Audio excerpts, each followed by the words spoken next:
Good morning po, friendship. Ito po, may papakita ko sa inyo ang aking litops. Yung litops po, natutuwa ako sa kanya kasi kaya gusto kong ipakita sa inyo kasi ini-ignore ko po siya. Ito ay aking nabili kasi sabi ko na iba siyang succulents ba dahil para siya mga bato.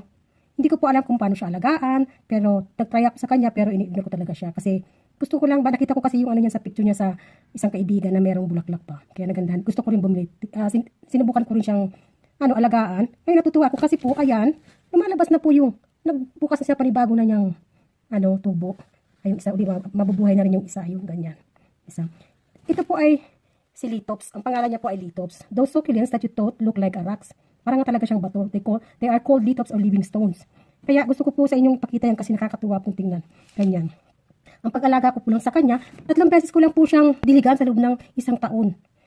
Ngayon, nasa na siya, kasi mag-spring na dito sa amin, nasa time na siya ng hindi na siya, wala na sa dormant period niya. Ngayon, kailangan, sana nga ako mamulaklak kasi for the first time hindi pa ako nakapamulaklak sa kanya. It means talaga yung pag-alaga ko sa kanya maganda dahil, masigla siya. Kahit 3 beses lang sa 1 taon ko siya diligan.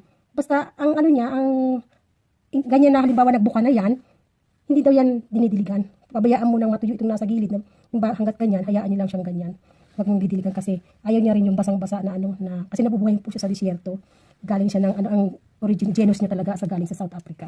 Ngayon ko po sa inyo na basta lang i-ignore niyo lang siya. Talagang sisigla siya. Tsaka isa pa, ayaw niya yung basang-basa ng tubig. Basta ipapaano ko po sa inyo, susulat ko sa inyo kung paano ko siya inalagaan.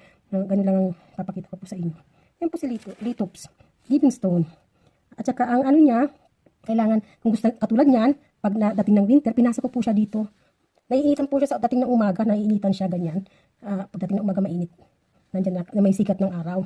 Kaya andyan siguro tamang-tama yung pwesto niya. Dapat nasa south facing window siya. Kaya sa ganyan na hindi naman siya nakababad talaga sa maghapon sa buong araw. Basta ganun lang ang pag-alaga ko sa kanya.